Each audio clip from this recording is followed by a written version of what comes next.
O TJ da Bahia aprova pedido de mais de R$255 mil em roupas para juízes e desembargadores. Uma coisa que você, cidadão comum, não tem contato é com o desembargador de Tribunal de Justiça, e o desembargador de Tribunal de Justiça também não tem o menor contato com você, porque ele também não depende da tua aprovação. Mas as ações do tribunal, elas são mediadas pela Casa Legislativa daquela instância. Então, nós estamos falando do Tribunal de Justiça da Bahia. Quem é que faz a mediação disso? A Assembleia Legislativa da Bahia.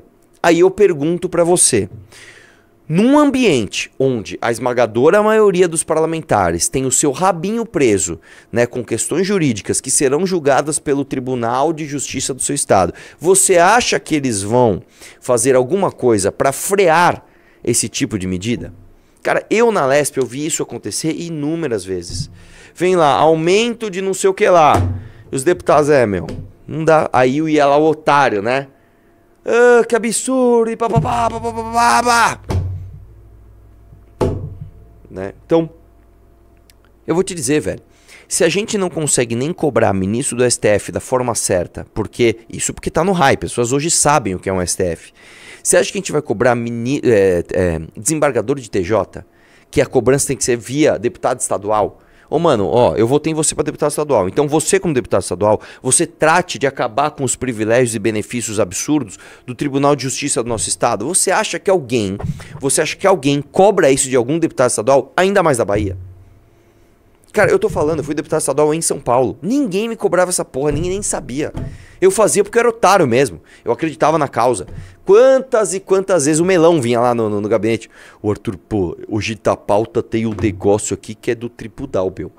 A gente vai votar contra, meu. Vai ter que dar aqui, Melão. Vamos lá no plenário, vamos xingar, vamos não sei o que lá, vamos papapá. E não dava resultado porque no fim do dia, você pega, sei lá, tinham 94 deputados lá na Assembleia. Isso eu tô falando de São Paulo, tá? Dos 94, 14 eram de voto de opinião. Dos outros 80 era tipo o cara da região. Eu vou dar um exemplo pra você. Vamos pegar, por exemplo, hoje, né? Hoje o presidente da Assembleia é um cara chamado André do Prado. Um cara gente boa, inclusive. Encontrei com ele ontem, por acaso. Né? Alguém cobra o André do Prado sobre alguma coisa de TJ? O cara tá no PL, o cara tá com mito, mano. Foda-se. Né? Antes dele era o Carlão Pinhatari. Alguém cobrava o Carlão Pinhatari de alguma coisa? Não, cara. Ele era, se não me engano, da região de Ribeirão Preto, ou São José do Rio Preto lá. Ele levava as emendas dele, entregava as obras dele lá em Ribeirão, continuava se elegendo e tá tudo certo. Antes dele era o Cauê Macris, irmão do Rafa Macris. Alguém cobrava alguma coisa do Cauê Macris? Não, era um deputado de Americana que fazia as coisas dele lá e virava deputado. Antes dele, agora não vou lembrar, eu acho que antes dele era o Rodrigo Garcia, acho, presidente ou não? Não, Rodrigo Garcia lá atrás. Eu não lembro. Alguém cobra alguma... Ninguém cobra nada, bicho. Vai ver a lista de deputados estaduais do teu estado. Vê quem ali é voto de opinião. Isso aqui, isso é uma coisa, isso aqui é um bom diagnóstico pra te falar do Brasil, tá? Muita gente acha que o Brasil é dividido entre direita e esquerda. Esquece, velho, esquece isso.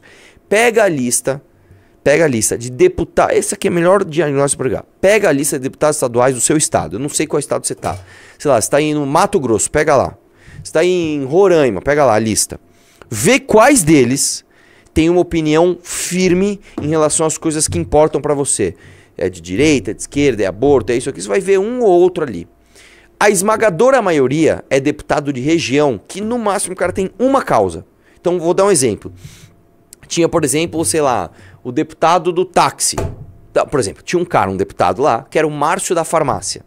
Qual era a causa do Márcio da Farmácia? Ser o Márcio da Farmácia. Então assim, tudo que envolvia a farmácia. Opa! É com ele, hein? O defensor das farmácias. Legal. Aprovação de orçamento, foda-se. Reforma da Previdência, foda-se. Questões ligadas ao Tribunal de Justiça, foda-se. Que mais que a gente já votou lá? Meia entrada, lembra o projeto da meia entrada? Foda-se. Performance bônus. O cara não importa, velho. O cara vai lá, ele chega pro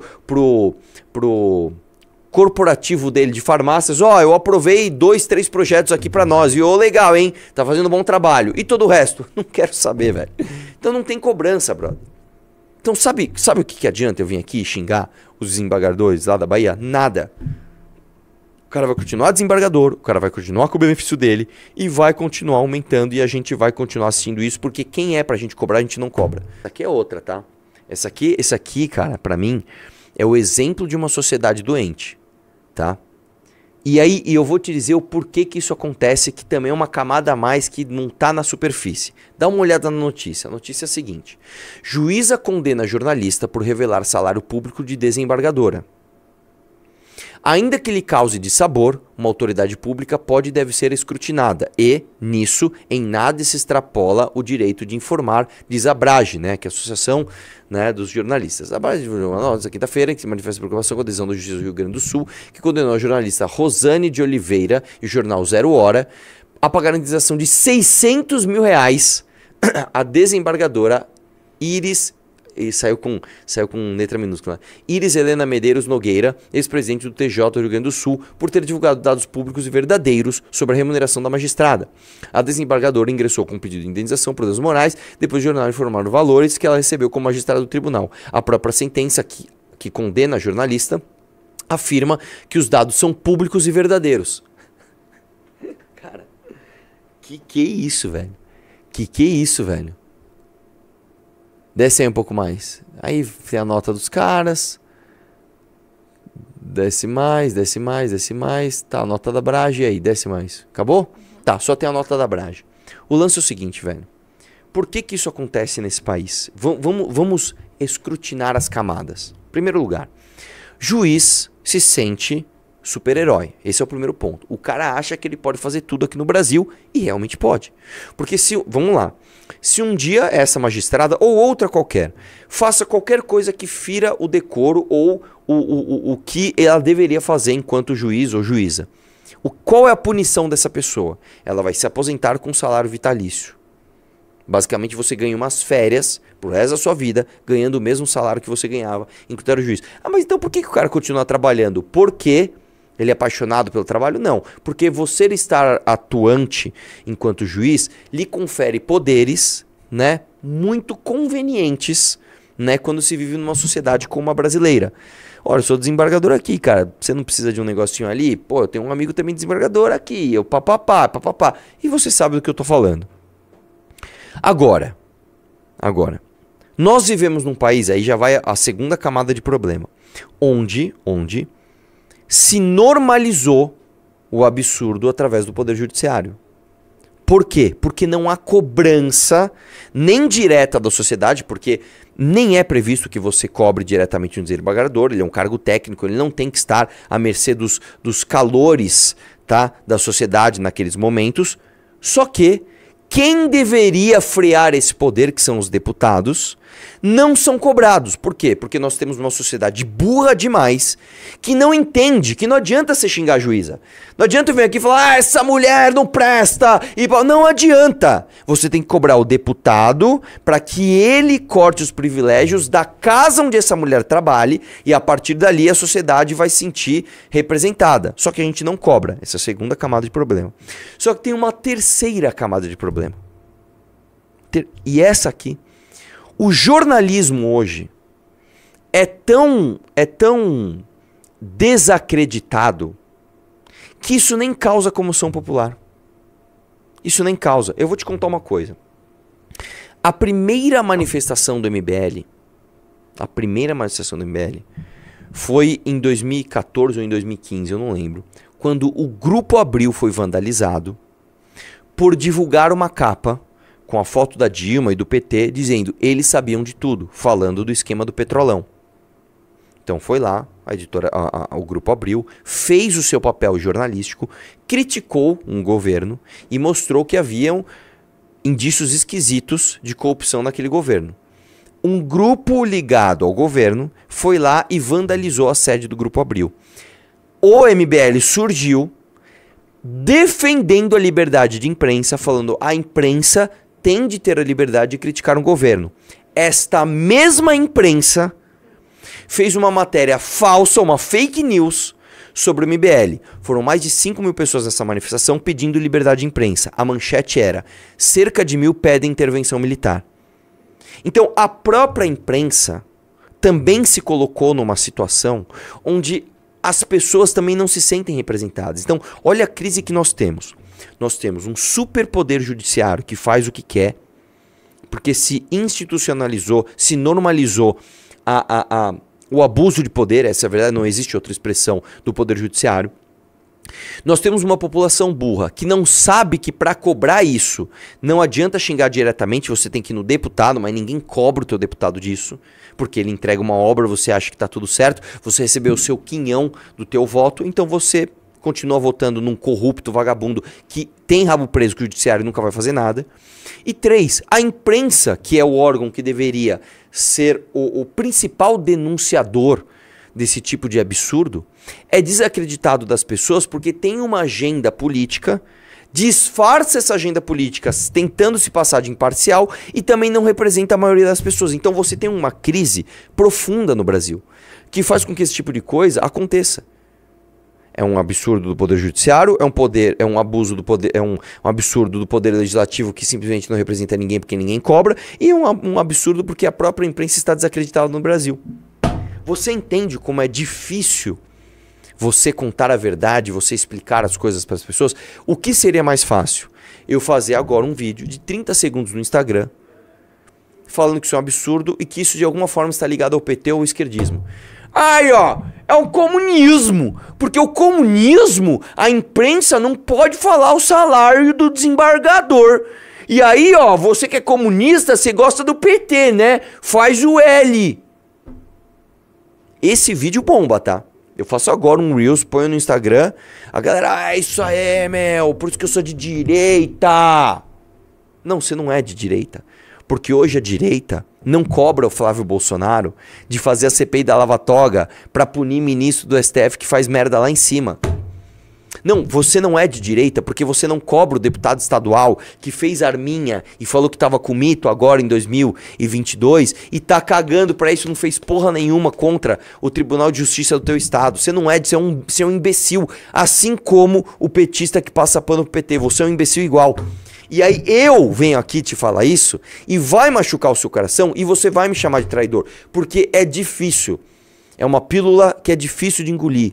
É uma verdade que é inconveniente, porque ela não é uma simplificação rasa, barata e gostosa de se ver da realidade, colocando todo o vilanismo de um lado, todo o heroísmo do outro, e estamos como se fosse num filme do Avengers, e agora é só torcer pelos meus heróis. Não, não é, velho.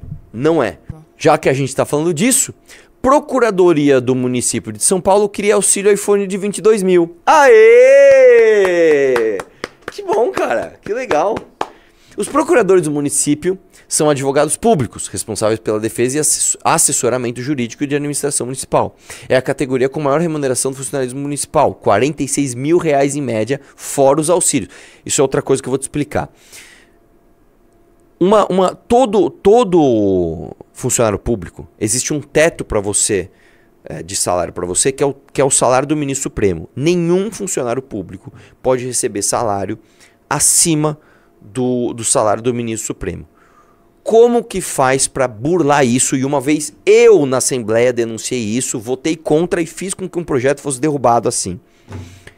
Quando você trabalha e você recebe um salário, aqui o nome técnico disso é gratificação.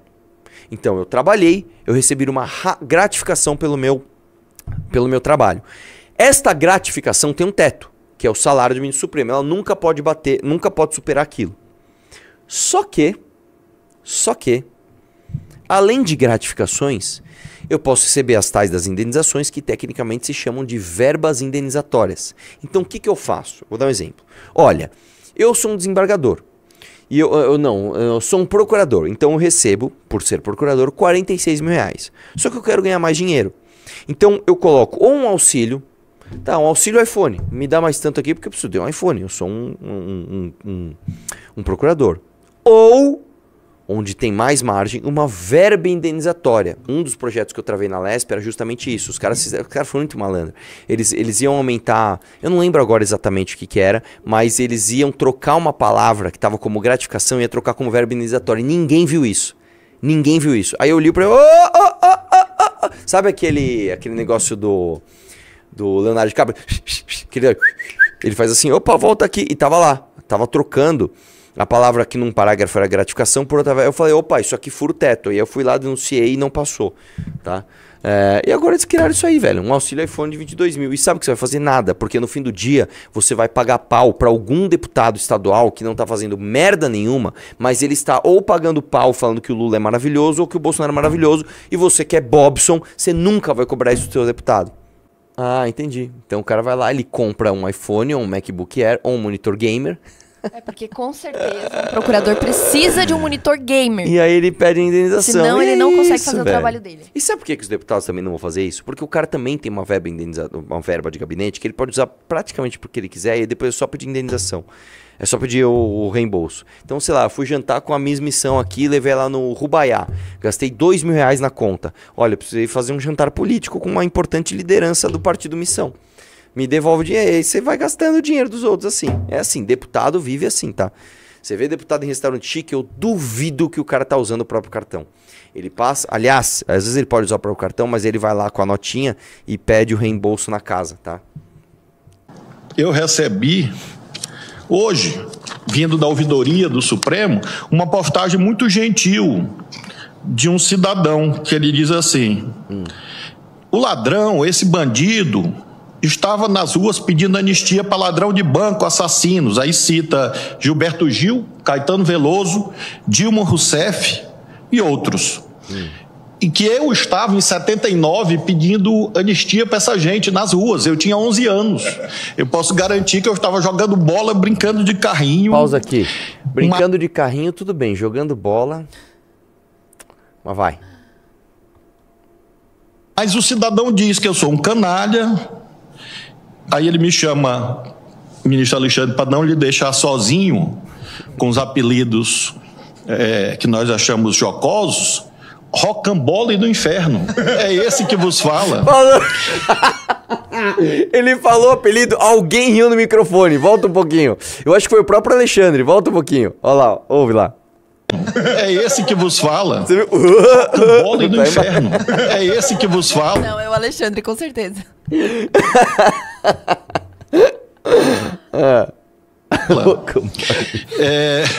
Eu achei muito criativo, achei até poético, né? Rocambole do inferno. Eu vou perguntar para minha esposa o que ela acha. Ela vai dizer: você é meu rocambole, nunca do inferno. Enfim, e aí ele diz: por que eu leio isto aqui? Que veio da ouvidoria do Supremo. Porque ele termina assim: um cara que nem você, eu estou tirando as palavras que ofendem o decoro da família brasileira, que estão aqui presentes, à semelhança de um outro caso que nós estamos apreciando. Um cara como você tem que apanhar de murro por cima da cara, arrancar dente por dente da tua boca. É na porrada, meu. Aí já dá para saber de onde ele é, né? São Paulo. Arruma 100, basta 100 homens aí em Brasília, invade o Supremo e expulsa. Aí nesse caso ele botou no plural, não sou só eu. Também é uma palavra que ofende o decoro da família brasileira, por isso eu não vou ler. Do poder. Por que eu leio isto que tem um sabor anedótico? Mas deixa eu falar uma coisa. Vamos lá. Eu odeio o Flávio Dino. Flávio Dino é filho da puta. Eu acho que ele tinha que apanhar, arrancar tal dos dentes da boca dele.